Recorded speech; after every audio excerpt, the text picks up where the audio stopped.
Hi everybody, this is Kevin and welcome back to another video. And today I would like to share my thoughts on Fairy Tail 100 Years Quest episode 25, which is the season 1 finale, and I absolutely loved it. Should come as no surprise to you, dear viewer, but I love this entire series. You know, it's crazy to see people online every week, especially on Twitter, nitpicking every little thing, like, no, this adaptation sucks. Like, shut the fuck up, man. This adaptation was great when you step back and look at it. And as someone who rarely watches things weekly, like I've been doing with Fairy Tail 100 Years Quest, you know, I like to binge watch things. I'm currently binge watching the original Yu-Gi-Oh! Duel Monsters series up to Capsule Monsters now, and that shit is fucking keto. On a side note, like Joey riding on Baby Dragon, it's like, what the fuck? Hey, my boy, Baby Dragon! It's fucking keto. I love it. But, yeah, it's better to binge watch things than watch things weekly because you get the full picture. And really nothing happens. That's the other thing, too. People who read manga, like the chapters weekly, even with Fairy Tail 100 Years Quest, it's 20 pages. You're done reading that shit in 10 minutes. Like, well, you get nothing out of it. You gotta binge read the manga and read the whole volume when it's done. But anyway, this is just the short attention span zoomer mentality that these people have, where, you know, I can sit there for hours binge watching fucking Yu-Gi-Oh! and old Fairy Tail. But regardless, this episode, great. I absolutely loved it. They wrapped up the Moon Dragon God arc, which I was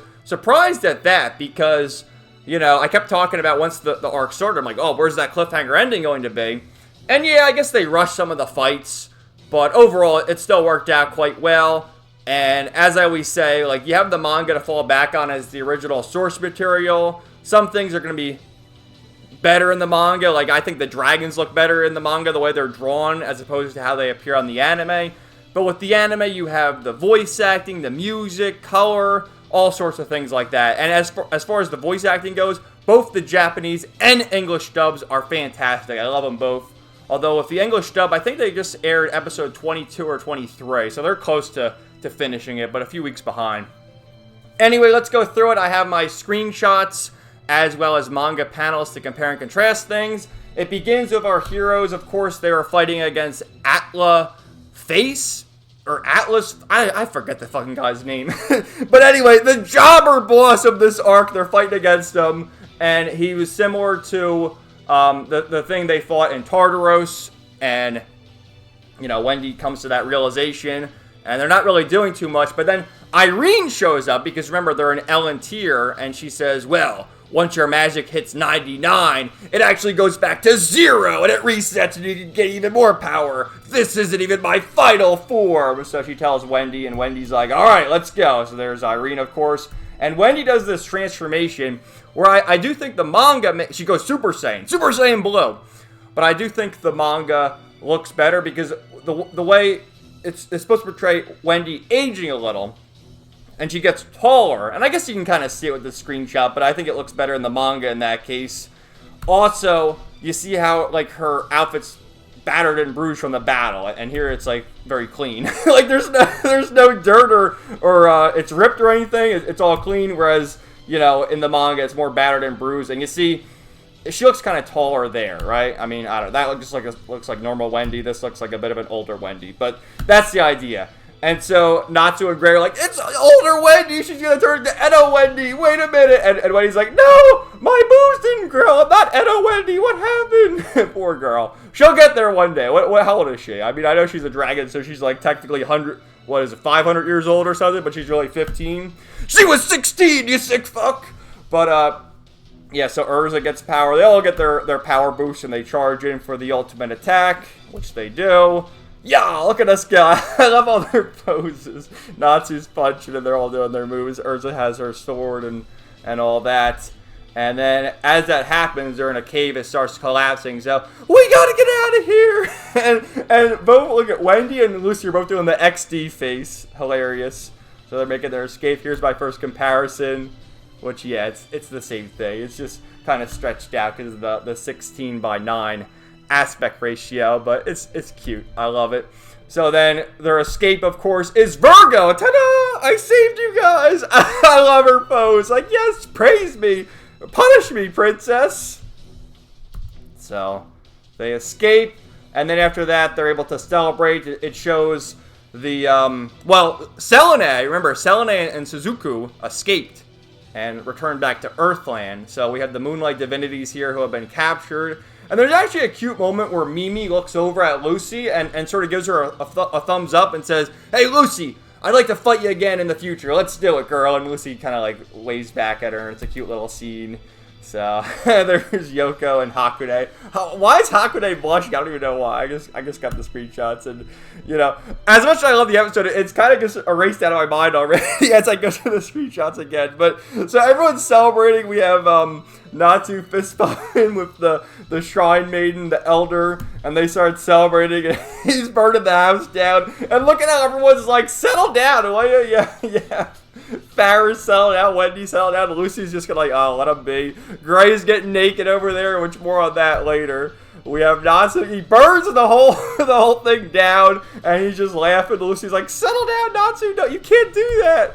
Gray strips, and Lucy's narrating over this whole sequence, and she says, well, Gray's stripping here, you know, the penalty for nudity is a much larger fine than it is in Magnolia and Earthland. Oh no. Urza's trying to calm him down. We have Wendy who's getting her treats. And then we have Toka giving Happy some fish and some wine, and Carla, oh, I disapprove. So after it's all said and done, our heroes are ready to say goodbye, and they start talking to Farrah, and Farrah says it's all my fault, you know, I turned your friends against you, and Natsu's like, yeah, you know what, you might have, but it was fun because we had the Battle of Fairy Tail 2.0 in Drazel. And he says, you know, you have to receive your punishment. You have to get a punch from me because you wronged me or whatever. And Lucy's like, you can't punch a girl. What are you thinking, Natsu? And she's like, okay, whatever you have to do. And so Natsu gives her like a little fist bump on the forehead. And like a little cute scene. I really enjoyed it. She starts crying like, oh, my Natsu, thank you. And with that, Natsu says, hey, maybe you can do that again. Battle of Fairy Tail round 3. Let's go. And he gives another fist pump. Man, this reminds me so much of the legend Lloyd Bannings, who the same voice actor who voices Natsu in Japanese also voices Lloyd Bannings in Japanese. Different English voice actors, but the same Japanese voice actors. And this is reminiscent of Trails of Cold Steel 3, when Lloyd Bannings gives Reen the fist bump. Fucking Kino. Look at, I'm getting so excited, I'm zooming in. I can't contain it. So, thank you from the bottom of my heart. And our heroes make their way back. Juvia sees, Gray-sama, I made some great plushies for you, Gray-sama. Man, Levy and Lucy have a nice moment where she talks about how Gajil is laying low now. He had a bit of, not a change of heart, but he's like, all right, I got to settle down now because I have a kid coming. But then Natsu's like, come on, Gajil, let's fight. And Gajil's like, come on, you little kid. I'm not fighting you. And Natsu gets in his face and they start fighting anyway. So some things never change. Then it cuts back to our other friends. And Panther Lily says something to Loxus like, oh, you know, Toka's staying behind, but I thought maybe Toka could come and be Loxus's X-Seed. And then Freed, well, they all say something, but Evergreen's like, oh, we're Loxus's buddies. And Freed says, well, I could turn into a cat if necessary. So we get some more cute scenes with Jalal and Urza. And Urza says, you know, Jalal, you're still hanging around here? Why don't you just join Fairy Tail? And we get some sexual tension. Oh, yeah, some hand-holding. So then it cuts back to our friends at Diablos, which, remember, Selene and Suzuku teleported away. And they've captured Selene. And look at the size of her titties, man. So I had to get some comparison to the manga. And I think they're bigger. Well, okay, let's think for a minute. The titties look bigger in the anime, but I think the thighs look bigger in the manga, so take your pick. I'm a titty guy, but anyway. She's there, and we get to see Kiria. I can fix her. I can fix all of them. Kiria and Selene. Just give me a minute, will you? But she's looking on like, oh, what a fine specimen. And we have Madmal, cha. And the head jobber, the guild master of Diablos, Georg Ryzen, who's like, oh, I'm going to eat her up. If Baggins loses, we eat it whole. And he's threatening her and says, listen, woman, you got to turn into a dragon for me to get your powers. Oh, is that so? So she turns into a dragon. this isn't in my final form, and kills him. In one hit, just kills him, stomps on him, he's dead. And yeah, Georg, what a jobber. A cool looking character, like they showed him early on, like this guy's pretty cool. And I gotta wonder like how the voice actor feels, because in both cases, the Japanese and the English dub version, you know, you get cast this role, this badass looking dude, like alright. And then you only have a few speaking roles, like he shows up in the one episode in the shadows, like, I'm planning. And then this moment here, and he's dead. And spoilers, but he never appears again in the manga, so the guy's dead. And even this is a badass. Okay, here's the instance where the dragon looks better in the manga, right? I mean, come on, let's be real. It looks better in the manga. There's Georg. He gets flattened like a pancake. He's dead. So that's that. And then Kiria starts fighting against Selene. Like, you killed our master! And Selene transports her away and is like, oh, I don't mind a tomboy like her. And then after dealing with her, knocks her out, sends her back, and we get a booba shot. We get a booba shot of Kiria lying down unconscious. And then Selene says, here's the deal. I'm in charge of this guild now. And she calls the other members of Diablos because they had the Dark Dragon Slaying Knights. Suzuku was one of them. There's 3 others. And she's going to call them forth. And her next plan is to eliminate all the dragons. So Mercphobia has been sealed. He's just a human. We have Ignia, who I think is more powerful than Selene, or else they're evenly matched. Alderon's dead, and then she mentions Eleftheria. We got to deal with him next. So the members of Diablos now work for Selene. And that's your cliffhanger for the villains there for the next season. Of course, continuing, this whole season concluded in Volume 10 of the manga. So if you want to pick up where it left off, start reading Volume 11 in the manga. And then it cuts back to our heroes as the credits roll, which I always love this when the credits, the music from the credits, the ending theme starts playing as the episode is still going on, and you get that with our heroes on their next quest, and they say we're going to go see Eleftheria, which again leads into the next arc, how both Selene and Diablos are going to deal with Eleftheria, and then our heroes are going to Eleftheria to find out about the next dragon. So Mira Jane's like, alright, good luck then. And we have, don't go, Grace Sama, I'll go with you, don't go, my dear. Grace's like, calm down, lady, I'll be back soon. They actually say to Wendy, oh, you got taller, didn't you? And she's like, no.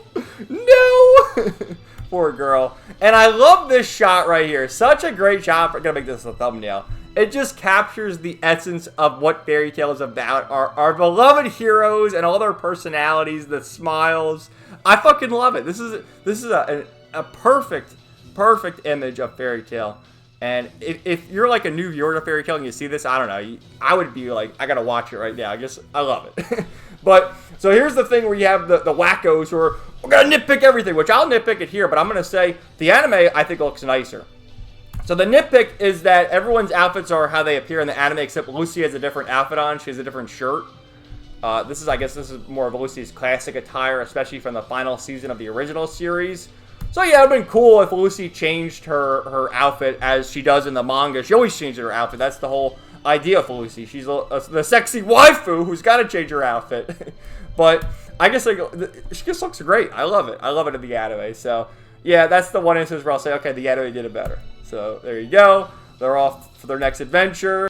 And then as the credits roll, we have everyone waving goodbye. And, you know, I'm going to show you here another comparison to the manga where some of these guys, like, their faces just look kind of goofy. Whereas there's more detail in the manga. And I feel like in the anime, they just made Juvia, I was going to call her Lucia. Juvia look good. But yeah, because Juvia's the waifu in question over here. But anyway, so, and then it ends here with them going to see Eleftheria. So, yeah, I love the adaptation, guys. If you want more thoughts, of course, I did reviews on every single episode. I'm debating whether or not to do a final video just going over the series again. I'm going to finish watching the English dub episodes, and maybe I'll do one final video. But, yeah, I love the adaptation. One more thing to show you guys is just this little thing Hiro Mashima put out, Happy New Year with Cobra. what a deep cut. But yeah, Cobra, he has some, well, we're not going to talk about Cobra. He'll show up again if Season 2 continues. When Season 2 continues, not if. But yeah, there's Cobra. So yeah, I really enjoyed it. Again, I think we'll end on this note, because this image, I just love this image so much. But yeah, you know, it's interesting to see all the different opinions everyone has on this series. Like, I always see what's going on. As you know, you can tell by the four the four leaves there. I get these screenshots from 4chan. A does threads on every series, but you know, I always go to the Fairy Tail one, and they always post the high quality screenshots because it saves me this trouble of getting the screenshots myself. And every week over there, everyone loves it. Like, okay, there's a few nitpicks. The Urza Loxus fight maybe wasn't as good as it was in the manga, but whatever. It's still great to see Fairy Tail. And as they mention, you got the great voice acting and the music. But then you go over to Twitter, it's a mixed bag. You know, people say it's good, people say it's bad, whatever. And then you go over to fucking Reddit, which I don't even know, why do people even use Reddit? Reddit is like the most retarded site I've ever seen. And over there, you have these people complaining about the fan service. No, we can't be looking at titties. Like, they'll see this. Where is it? Where's Selene? They'll see Selene's giant fucking titties. Where are they? No, I can't look at it. No, my God, my eyes are bleeding. Like, get the fuck out of here. What are you doing watching Fairy Tail? Go watch something else. Like, what are you doing? And because I guess I like to read the comments every now and then to see what these idiots are saying. And I was looking on the subreddit or wherever they call it, and the Golden Smurf, great artist, is posting a drawing. He did 2 new drawings, one of Edo, Wendy, and Wendy, and then another one of Kinana, Lucy, and Wendy. And he draws the ladies like this, if not even bigger. And they're like, no, my eyes, I can't look at it, I can't look at it. Like, why are you watching Fairy Tail? You got to get the fuck out. Go back to wherever you came from and leave us alone. Because us men of culture enjoy these things. But yeah, and I just find it funny, like, everyone's like, oh, 4chan is the damn racist. Like, no, 4chan is a great time. You just have no idea. Anyway, thank you guys so much for watching this video. Let me know your thoughts in the comments down below. And stay tuned for more wacky videos from Kevin coming very soon, including perhaps more Fairy Tail. I gotta do an unboxing of the Fairy Tail 2 video game. So that'll be coming soon. And I'll probably do a final video, just final thoughts. And then whatever good stuff. And then as for Season 2, we have no idea. They just, like, the animators and the people behind it said, we hope there's a Season 2. Which I don't know why there wouldn't be a Season 2. The only thing is, you go to, like, the Twitter things and all the rankings, the Crunchyroll rankings, stuff like that. Fairy Tail is always kind of in the middle. Like, I don't even know what the fuck Dan is. Like, oh, Dan, the best anime of all time. Like, I'm never gonna watch it. I don't care how good it is. I'm never gonna watch it. It looks terrible. But that's, like, number 1. Bleach was always up there near the top, which Bleach is good. I'm gonna binge watch Bleach when it's all done. I've seen Bleach and read the entire manga, so I already know what happened. But I'd rather just binge watch Bleach. And then, like, Don Machi, which I need to watch. My good friend Nuke recommended that to me a while ago. I need to watch that. But otherwise, like, half these shows, I don't even know what the hell they are. So, I think Fairy Tail is popular, but maybe it was more popular in the 2010s. I have no idea. Let me know in the comments. But anyway, guys, have a great day. We will talk to you later. Peace out. 99.